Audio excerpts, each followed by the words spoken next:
श्रेष्ठ जन है। मैं एक आप सबके सामने बहुत ही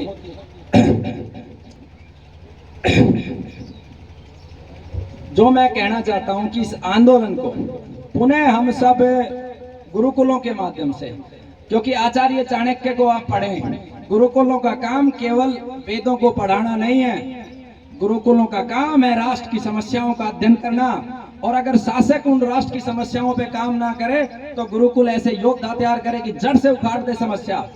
तो पुनः 4 जून के बाद सभी गुरुकुलों के मार्गदर्शन में ये एक आंदोलन खड़ा किया जाए, ऐसा मैं प्रार्थना भी करता हूं कि ये जो मैरिज एक्ट है इसको निरस्त करके कॉमन मैरिज एक्ट पास किया जाए, सबका एक हुआ। और आज इस राष्ट्र की जो कितनी भी अच्छी आप नीतियां बना लो, आज इस राष्ट्र में बहुत सारी समस्याएं महाराज जी, और हर समस्या के जड़ में देखोगे तो बढ़ती हुई जनसंख्या है। जैसे हम कैंसर की चिकित्सा करते हैं, उसका आप अध्ययन करेंगे कैसे कैंसर रुकेगा। प्रकृति में एक संतुलन है, एक निश्चित रेशियो में गौमाता की आवश्यकता है, पक्षियों की आवश्यकता है, वनस्पतियों की आवश्यकता है। अगर इसी रेशियो का हम पालन करेंगे तो हमारा डीएनए मजबूत बनेगा, हमारा शरीर मजबूत बनेगा। शाकाहारी और मांसाहारी के बीच में भी संतुलन की आवश्यकता है, लेकिन कितनी तेजी से मांसाहारी लोगों की संख्या इस देश में बढ़ती जा रही है। अगर इसी गति से वो संख्या बढ़ती गई तो क्या होगा? पेड़ बचेंगे क्या? जीव बचेंगे क्या? और अगर जीव नहीं बचेंगे तो बीमारियां ही होंगी, पेड़ नहीं बचेंगे तो बीमारियां ही होगी। तो दूसरा जो मैं चाहता हूं, भगवान परशुराम के इस जयंती के उपलक्ष्य में आप सभी गुरुकुलों के मार्गदर्शन में दूसरा अभियान हमारा हो कि एक डाइवर्जेबल जनसंख्या नियंत्रण कानून, फ्लैट नहीं। अगर हम फ्लैट की बात करेंगे कि सबकी एक संतान हो, तो हमारे लोग तो पहले ही एक संतान कर रहे हैं। ऐसा कानून बने जिनके 6-6, 7-7 भाई हैं, उनको केवल एक संतान पैदा करने की अनुमति हो। और जैसे जैन है और जिनकी संख्या कम है, उनको ज्यादा बच्चे पैदा करने की अनुमति दो, क्योंकि ये राष्ट्र तो हमारी संस्कृति का है, सनातन का है। इस प्रकार के एक जनसंख्या नियंत्रण कानून के लिए भी मैं चाहूंगा कि सभी गुरुकुल मिलके आगे बढ़े।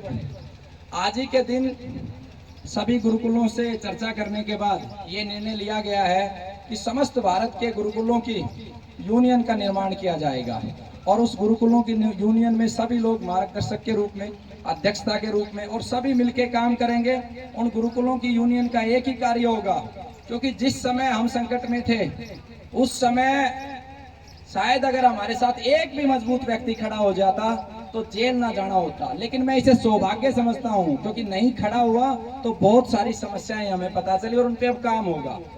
तो इस गुरुकुल यूनियन का मुख्य कार्य ये होगा कि गुरुकुलों की जो समस्याएं हैं उनके ऊपर भी हम कार्य करेंगे। जैसे 2018 में हमारे हरियाणा के मुख्यमंत्री जी ने ये घोषणा करी थी कि प्रत्येक गुरुकुल जो निःशुल्क शिक्षा देता है उसको सरकार निःशुल्क जमीन देगी। लेकिन उस घोषणा को आज कितना समय हो गया, किसी भी गुरुकुल को क्या वो जमीन मिली? ये यूनियन मिलके उस जमीन दिलाने का भी कार्य करेगी। सरकार कोई भी हो, लेकिन गुरुकुलों को आगे बढ़ाना है, इस हमारी संस्कृति को आगे बढ़ाना है।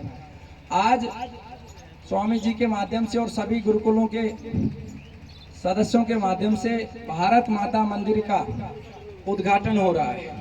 ये मंदिर भी एक कल्पना है, परिकल्पना है समाज को एक रास्ता दिखाने की, क्योंकि बहुत सारी कहावतें समाज में, देखिए मुगलों के समय हमारे यहाँ पे काम के अनुसार बटे हुए लोग थे। जो लकड़ी का काम करते थे उन्हें खाती कह देते थे, जो मिट्टी का काम करते थे उन्हें कुम्हार कह देते थे, जो ज्ञान देने का काम करते थे उन्हें ब्राह्मण कह देते थे। अगर आप ईमानदारी से सोचोगे तो इस प्रकृति में तो एक पुरुष और एक स्त्री पैदा हुआ होगा, यानी कि ना तो जाति थी या ना धर्म था। उसी के बाद बुद्धिजीवियों ने इसमें सेग्रीगेशन किया होगा, ऐसा मैं समझता हूँ। लेकिन स्वार्थियों ने इसमें जातिगत चीजों को लाके समाज का बंटाधार कर दिया। तो आज इस वैदिक सनातन भारत माता मंदिर में एक संदेश के रूप में सभी को समान रखते हुए आज इसमें गुरुजी के माध्यम से उसका उद्घाटन होगा, और सभी गुरुकुलों के सदस्यगण साथ रहेंगे, उनके मार्गदर्शन में होगा। इसके अंदर भगवान श्री राम की, भगवान श्री कृष्ण की, भगवान श्री परशुराम की, संत रविदास जी की, गुरु नानक देव जी की, जैन धर्म के संस्थापक ऋषिदेव जी की और गौतम बुद्ध जी की प्रतिमाएं हैं। और जिन्होंने हमारी संस्कृति के लिए त्याग और बलिदान दिया है, महाराणा प्रताप जी की, पृथ्वीराज चौहान जी की, राजा सूरजमल की, ऐसे तमाम योद्धाओं की चित्र इस भारत माता मंदिर में रखे गए हैं। क्योंकि ये जो जातियों का खेल है, ये जानबूझ के झूठे झूठे चुटकुले बना बना के समाज में डाले जाते हैं। जैसे हमें एक चुटकुला बताया जाता था कि भाई हीर की यारी, सांस की बीमारी, कास का खेत, टम्पू की सवारी।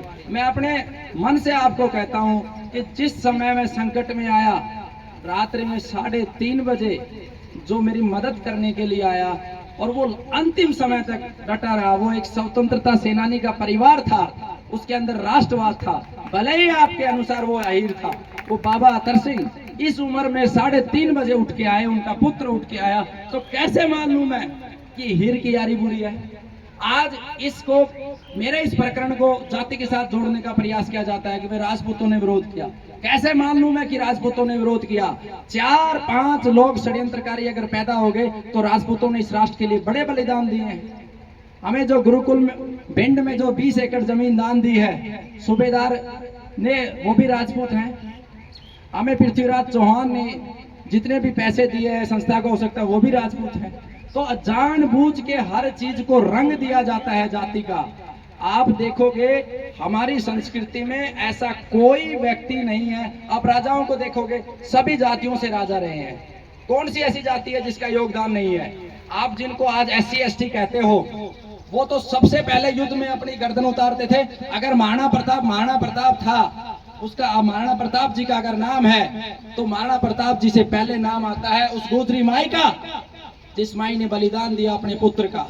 उन भील आदिवासी सैनिकों का हम कैसे भूल जाते हैं? आज हमारी आत्मा रोती है जब लड़ते हैं हम पृथ्वीराज चौहान जी के लिए कि एक बोलता है गुर्जर है, एक बोलता है राजपूत है। अरे पृथ्वीराज चौहान के वंशज वो हैं जो इस राष्ट्र के लिए लड़ते हैं।